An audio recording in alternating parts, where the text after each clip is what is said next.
O celibato, segundo o dicionário, é uma situação de uma pessoa estar solteira ou não ser casada. Isso quer dizer a palavra que vem do latim, celibatus, quer dizer isso. Estado de uma pessoa que não está casada ou que não esteja casada. No dia 11 de setembro deste ano, o secretário do Vaticano, Pietro Parolin, ele concedeu uma possibilidade de haver uma mudança na Igreja Católica sobre o celibato. Ele abriu precedência de condições, de possibilidade de haver uma mudança quanto a essa situação do celibato. Existem alas da Igreja que não aceita, e até mesmo o falecido Papa João Paulo II também não abriu mão, e muito menos também o Papa Bento XVI, na sua gestão do seu pontificado, também foi solicitado, até mesmo por padres espanhóis, porque na Espanha está faltando padres, mas ele não abriu mão também. E chegou até a comentar-se no Vaticano de que essa é uma situação imexível, ou melhor dizendo, que a situação do celibato, foram dito por algumas pessoas do Vaticano, que era imexível, ou seja, intocável. Não se iria mexer nisso aí. No Brasil, existe 22 mil padres para 48 centros de atendimentos. Está faltando padres. Está faltando padres. Ser padre não é fácil. O padre ele tem que estudar a média de 8 anos. 4 anos filosofia e 4 anos teologia. Além de ter que fazer o juramento de pobreza, e tem que fazer o juramento de castidade, o juramento do celibato. O que é celibato, hein? Existe um déficit de 20 mil padres, está faltando padre não só no Brasil, mas nos países afora. Segundo eu estive lendo numa reportagem da Espanha, lá na Espanha está uma carência tremenda de padres. E aqui mesmo podemos ver aqui em cidades do interior de São Paulo, interior de Minas Gerais, que às vezes até mulheres estão fazendo a celebração por falta do padre. Paróquias e locais onde teria que ter um sacerdote por não ter um ministro, uma ministra que estão fazendo a celebração. Já falaram até em se ordenar mulheres para o sacerdócio. Mas por que estão falando em ordenar mulheres para o sacerdócio? Resposta: está faltando padre. E isso também é um dos debates que está havendo lá no Vaticano. O celibato foi decretado pelo Gregório VIII, no ano 1079. Essa situação do padre não poder casar foi criado pela Igreja Católica, porque é assim, os teólogos católicos, eles dizem que isso está desde o início, que desde o início da Igreja era assim. Essa é a palavra que os teólogos católicos pronunciam. Eles falam que o celibato é uma situação que vem desde o início da Igreja, mas isso é mentira. Porque houve decreto, houve concílios sobre essa situação. Deus pronunciou isso aí. Vamos ver aqui, na Epístola de Paulo a Timóteo. Vamos ver aqui na Epístola de Paulo a Timóteo, capítulo 4, a profecia dita na inspiração do apóstolo São Paulo. Eu havia marcado aqui, mas eu vou achar aqui direitinho. Na profecia do apóstolo São Paulo, houve uma profecia falando claramente sobre essa situação que aconteceria no tempo seguinte da pregação do Evangelho, da era cristã. Capítulo 4. O Espírito diz expressamente que nos tempos vindouros, alguns hão de apostatar da fé, dando ouvido ao ensino de espíritos enganadores e a doutrinas de demônios. E hipócritas e impostores que, marcados na própria consciência, com a ferrente da infâmia, proíbem o casamento, vírgula, assim como o uso de alimentos que Deus criou para que sejam tomados com ação de graça. Então você vê claramente aqui na Bíblia, na descrição do apóstolo São Paulo, que a proibição do casamento aconteceria como uma situação de apostasia. Esse capítulo 4 da carta de Paulo a Timóteo está falando da apostasia. O que é apostasia? É o afastamento da sã doutrina, da doutrina exarada das páginas da Bíblia, daquilo que Deus estabeleceu através de Jesus Cristo, através dos apóstolos primitivos.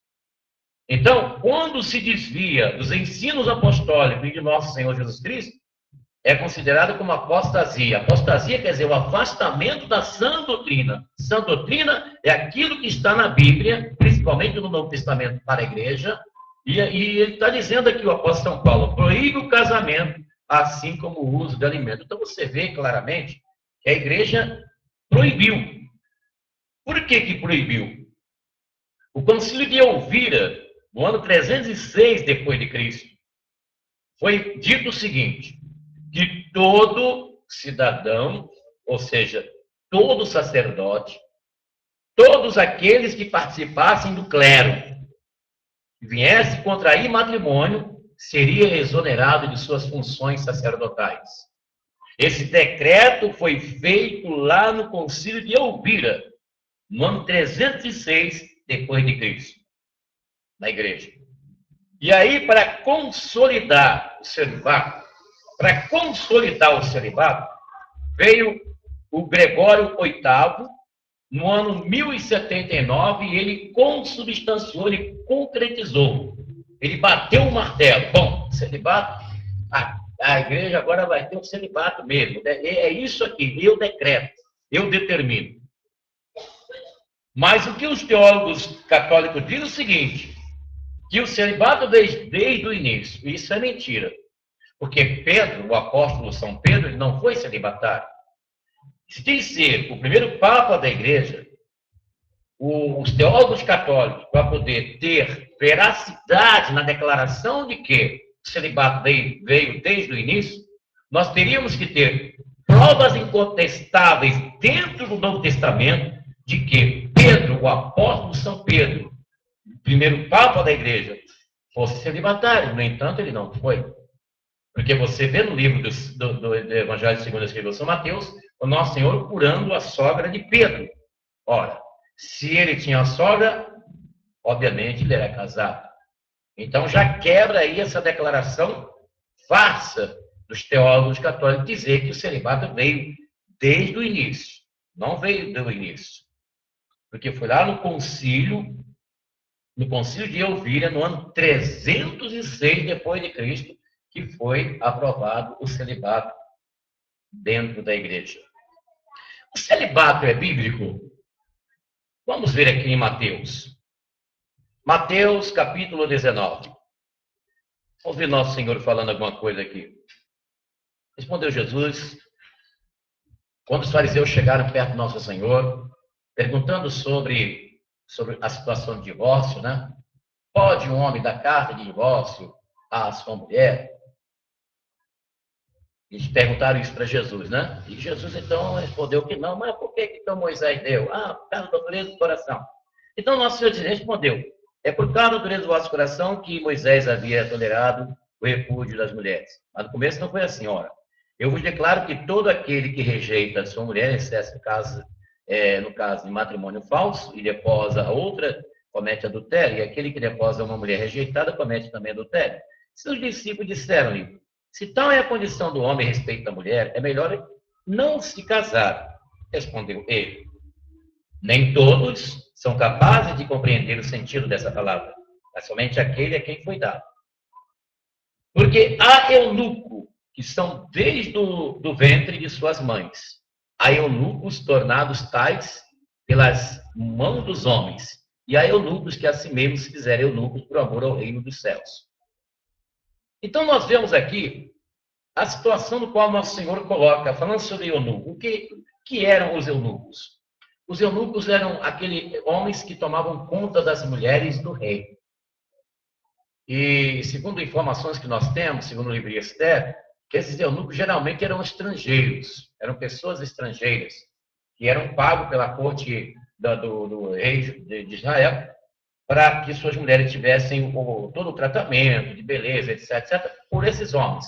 Então, o que era o eunuco? Tinha um eunuco que era por licença, tinha um eunuco que era feito, né, que era castrado, né, porque os eunucos que tomavam conta das mulheres, porque era um privilégio para o homem ser um eunuco para tomar conta da mulher do rei. Então, ele se submetia a ser castrado para poder tomar conta, para não haver coabitação. E Jesus fala aqui sobre os eunucos que se faz pelo reino de Deus. Aí o nosso Senhor está falando de celibatário. Diz aqui no capítulo 19 de Mateus, versículo 12. Porque há eunucos que são desde o ventre de suas mães, há eunucos tornados pelas mãos dos homens, quer dizer, os castrados, e há os eunucos que a si mesmos se fizeram eunucos por amor ao reino dos céus. Quem puder compreender, compreenda. O que Jesus está dizendo aqui? A terceira opção aqui está falando do celibatário opcional. Celibatário opcional. Já a partir do capítulo 19 de Mateus, versículo 12, nós podemos perceber aqui que Jesus coloca a situação de um celibatário, eunuco opcional, de opção. Então, a Bíblia fala sobre o celibato? Fala, mas não dentro da situação da igreja tradicional, do que o padre seja obrigado a não casar. Não. Ele voluntariamente, o celibatário voluntariamente. O que nós podemos perceber aí, dentro do contexto histórico da situação do celibato da igreja, é que, por questões econômicas, que foi decretado isso na igreja. Porque a igreja estava ficando muito rica, muito poder econômico. Então, para não haver aquela cobrança, para não haver a questão de herança, então, eles acharam por bem, claro, os prelados católicos, os cabeças da igreja, acharam por bem criar essa situação de obrigatoriedade do celibato. Mas dentro da Bíblia existe o celibato opcional.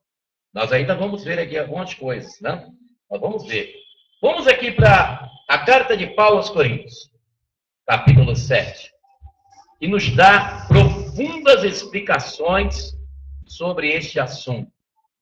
Paulo aqui está falando do casamento. Paulo fala do casamento aqui no capítulo 7 da carta de Paulo aos Coríntios. Vamos lá. Agora, a respeito das coisas que me escrevesses, penso que seria bom o homem não tocar em mulher alguma.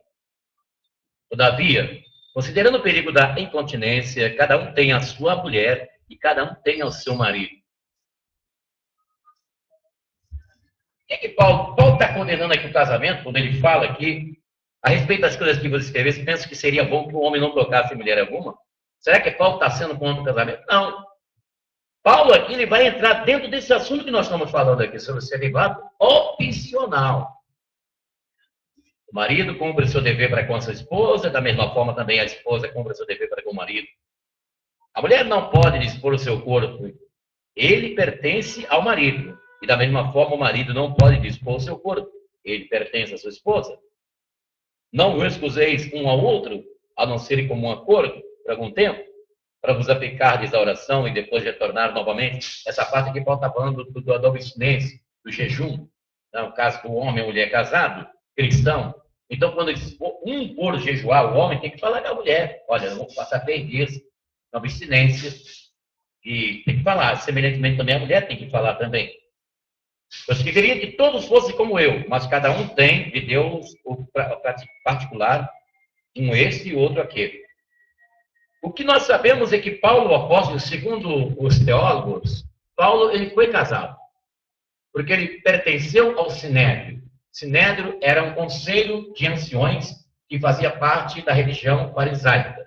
E todos aqueles que faziam parte do farisaísmo, desse conselho dos fariseus, tinham que ser casados. A Bíblia não nos traz informações sobre as consequências, as coisas que aconteceram na vida conjugal de Paulo. O que nós podemos perceber pelo decorrer do histórico das epístolas de Paulo é que Paulo ele escolheu ser celibatário. Agora nós sabemos se ele se separou, se a esposa se separou. Alguns teólogos chegam a dizer, dentro do histórico do que eles estudaram, que a mulher não quis aceitar o ministério de Paulo, não quis acompanhar e separou-se dele. E ele não se preocupou em ter uma esposa, ele escolheu ser celibatário. Aqui nesse capítulo 7, ele fala muito bem sobre isso. Vamos prosseguir aqui. O capítulo 7, agora vamos pular aqui para o versículo 32 e 34, porque o tempo é muito pequeno. Quisera ver-vos livre de toda preocupação. O solteiro cuida das coisas que são do Senhor, de como agradar o Senhor. O casado preocupa-se com as coisas do mundo, procurando agradar a sua esposa. Paulo aqui está condenando o casamento? Não. Paulo está dizendo o seguinte, quando ele diz, bom que todos sejam como eu, ele está dizendo assim, bom que todos aqueles que trabalham na obra de Deus sejam como eu, descompromissado de uma mulher, de uma família, para viver com a família de Deus, com a igreja. Isso que Paulo quer dizer, ele não está condenando o casamento. Entendeu? Ele não está condenando o casamento. O casado preocupa-se com as coisas do mundo, procurando agradar a sua esposa. A mesma diferença existe com a mulher solteira ou a virgem. Aquele que não é casado cuida das coisas do Senhor para ser santa no corpo e no espírito. Mas a casada cuida das coisas do mundo, procurando agradar o marido. Quer dizer, esse celibatário, essa situação de celibato que Paulo fala aqui, está se referindo a ambos os sexos, tanto a esposa quanto ao esposo. Entendeu? Agora, o que nós podemos observar, que o celibato não é um mandamento. Vamos analisar aqui. O celibato na Bíblia não é um mandamento. Porque na igreja, a Igreja Católica, Apostólica Romana, ela coloca numa situação de obrigatoriedade, não de opcional. O padre ele é obrigado a não casar. Mas na Bíblia é mandamento o celibato? Vamos aqui para o capítulo 7, versículo 9 da carta aos Coríntios. Vamos ver aqui. Mas se não pode guardar a continência, quer dizer, aos solteiros e às viúvas, digo, lhes bom permanecer assim, como eu. Porque ele era celibatário opcional. Ele escolheu não casar mais. Ele escolheu não casar. Ele escolheu viver só para a igreja. Paulo escolheu. Por isso Paulo está dizendo assim, aos solteiros e às viúvas, digo, lhes bom que permanecerem assim como eu sou. Mas se não puder se conter, casem-se, porque é melhor casar do que se abrasar. Então, pelo que nós podemos perceber no capítulo 7 de Coríntios, versículo 9, que o celibato na Bíblia não é mandamento, como a Igreja Católica Apostólica Romana coloca como mandamento, coloca como decreto. E o secretário Pietro, o novo secretário do Vaticano, que foi empossado aí por esses dias atrás, Pietro Parolin, ele, nas suas palavras em entrevista para as revistas do mundo inteiro, ele diz que o celibato é algo que veio desde o início da igreja. Quer dizer, está falando para leigo, está falando para pessoas que não têm profundos conhecimentos, aí fica aquilo ali. Fica nas reportagens, fica escrito, fica na mídia. Mas se você for fazer uma busca aprofunda, uma pesquisa, você vê que não é isso. Houve decreto na igreja sobre o celibato. Houve um decreto. Entendeu? Deus manda. O mandamento que existe na Bíblia é para o ministro, para o padre casar. Vamos aqui para Timóteo. Carta de Paulo a Timóteo. Capítulo 3. Deixa eu ver aqui. Eu tinha marcado aqui. Mas eu vou achar aqui direitinho. Vamos lá. Capítulo 3. 1 Timóteo 3, 1 e 5. Diz assim a palavra de Deus. Eis uma coisa certa, que aspira ao episcopado, saiba que está desejando uma função sublime. Porque o bispo tem o dever de ser irrepreensível, casado uma só vez, sóbrio, prudente, regrado ao proceder, hospitaleiro, capaz de ensinar, não deve ser dado a bebidas, nem ser violento, mas condescendente, pacífico, desinteressado, deve saber governar bem a sua casa, educar seus filhos na obediência e na castidade. Pois quem não sabe governar a sua própria casa, como terá cuidado da igreja de Deus? Olha aí, pessoal, Deus aqui, através de Paulo, dando nas funções eclesiásticas, dando determinação. Existe na Bíblia mandamento para ser celibatário? Não, não existe. O que existe é a opção do celibato. Existe mandamento para o homem de Deus casar? Sim, está aqui no capítulo 3 de Timóteo. Paulo mandando aqui Timóteo casar. Está aqui. Olha, vou repetir. Deve governar bem sua casa, está falando aqui de família, educar seus filhos e obediência e castidade. Pois quem não sabe governar a sua própria casa, como terá cuidado da igreja de Deus? Não pode ser recém-convertido para não acontecer que, ao buscando pela vaidade, venha cair na mesma condenação que o demônio. Quer dizer, quando diz que não pode ser novo convertido, tem que ter experiência, tem que ter maturidade de fé, tem que ter uma vivência cristã, um tempo de vivência cristã, para poder ele ser esse homem do qual está aqui Paulo falando aqui na carta. Deus criou o homem como um ser procriável. Façamos o homem segundo a imagem, a nossa imagem e semelhança, diz o Senhor, em Gênesis capítulo 1, versículo 27. Ele chegou para o homem e disse: multiplicai e enchei a terra e sobre ela governai. Essa palavra indica que o homem foi criado um ser procriável. E para ele ser procriável, ele tem que ser o quê? Casado. Ele tem que casar. Por quê? Porque Deus, ao criar o homem, ele percebeu que o homem não podia ficar só. Vamos ler aqui capítulo 2, versículo 18. O Senhor diz: não é bom que o homem esteja só. Gênesis capítulo 2, versículo 18. Não é bom que o homem esteja só. Vou dar-lhe o auxiliar que lhe seja adequada. Vou lhe dar uma auxiliar que lhe seja adequada. Quer dizer, uma mulher. Não é bom que o homem esteja só. Deus não está se referindo ao homem comum, está se referindo-se ao homem que está aqui na terra, ao sexo masculino. Dar-lhe-ei uma adjutora para que esteja com ele. No Novo Testamento, vamos aqui novamente voltar para o capítulo 7 da carta de Paulo aos Coríntios. Capítulo 7, versículo 2. Vamos ver se é assim. Será que é a vontade de Deus? O que Deus quer que o homem de Deus seja casado? Hein? A pergunta que não quer calar. Por que Deus quer que o homem de Deus seja casado? E não seja celibatário, como a Igreja Católica Romana determinou. Capítulo 7, versículo 2 da carta de Paulo aos Coríntios. Todavia, considerando o perigo da incontinência, cada um tem a sua mulher, e cada mulher tem a seu marido. Por que isso aí? Para não haver prostituição. Para que isso aí? Para não haver adultério. Para que isso aí? Para não haver pedofilia. Deu para entender? O marido cumpre o seu dever. Agora, a respeito das coisas que eu escrevesse, penso que seria bom o homem não tocar em mulher alguma.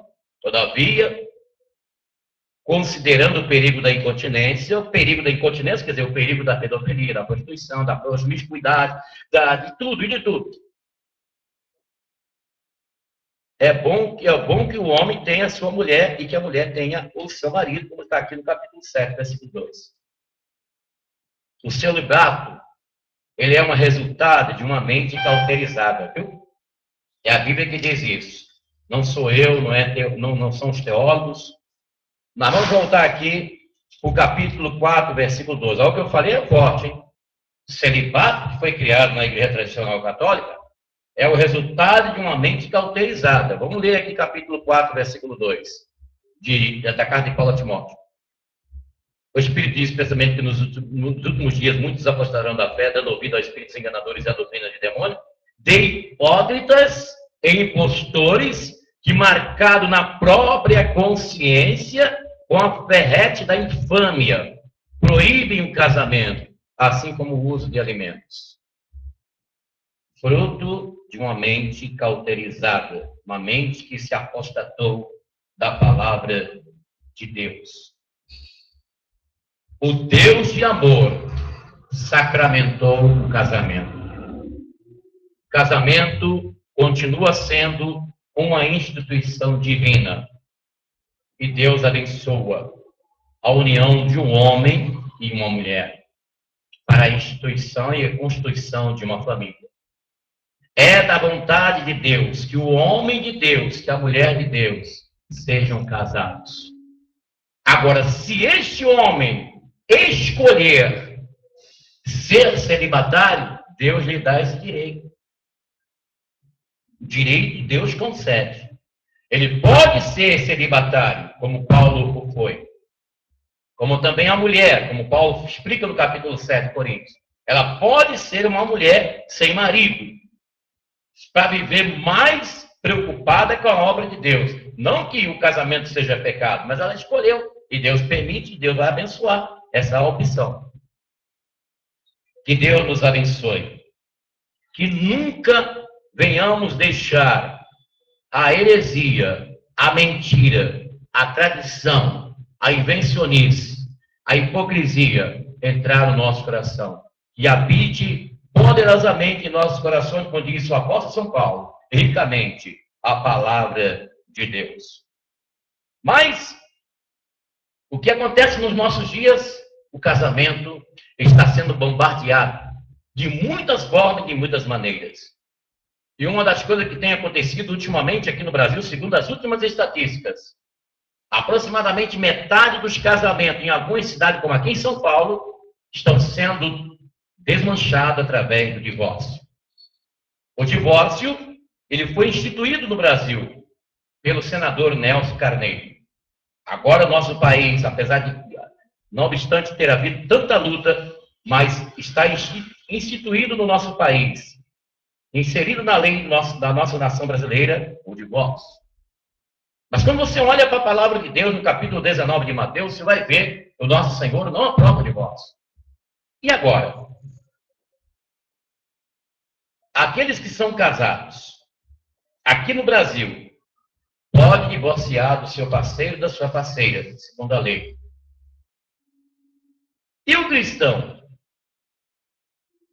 Será que ele tem, dentro dessa liberdade constitucional de legislativa do seu país, como o Brasil, por exemplo, ele pode usar desse artifício para poder divorciar-se de sua esposa e de seu marido? Como evitar o divórcio? Essa vai ser a nossa próxima palavra na próxima quarta-feira. Divórcio. Uma coisa que o cristão tem que evitar. E como evitar? Próxima quarta-feira, nós falaremos sobre esse tema. Essa é uma transmissão diretamente do Santuário Iavé, de Santo Amaro, São Paulo, capital, que fica localizada na rua Desembargador Bandeira de Melo, número 513, bem no centro de Santo Amaro, onde nós estamos todos os dias no plantão espiritual de atendimento. Nós queremos dar um alô, especialmente para as pessoas que estão nos assistindo pelo YouTube. Você que nos ouve pelo YouTube, canal Iavé, um nosso abraço para todos vocês. E também o pessoal do Facebook e de toda a rede da internet, onde nós estamos aí transmitindo a palavra de Deus. Deus te abençoe. Você pode mandar um e-mail para nós, em nome de Jesus. Eu quero dizer para vocês que estão aí ligados conosco, na próxima sexta-feira, vamos estar falando aqui sobre psicopatia. Psicopata, ele é usado pela mente ou ele usa a mente? Psicopatia. Serial killer, o indivíduo que pratica crimes em séries. Nós vamos falar sobre isso na próxima sexta-feira, em nome de Jesus. E no domingo, Baal. Quem é esse Deus Sol, tanto adorado pelas legiões secretas, por milhões e milhões de pessoas no mundo que adoram o Sol? Baal, esse Deus abominável que Deus não gosta. No próximo domingo vamos estar falando aqui, em nome de Jesus, o nosso Senhor. Nós vamos prosseguir aqui pela Justice TV, né? Estamos chegando no final, em nome do Senhor. E eu quero que você, durante esse momento que eu estiver tocando essa canção aqui sobre o amor, né? sobre o amor, que você faça uma prece pela sua família.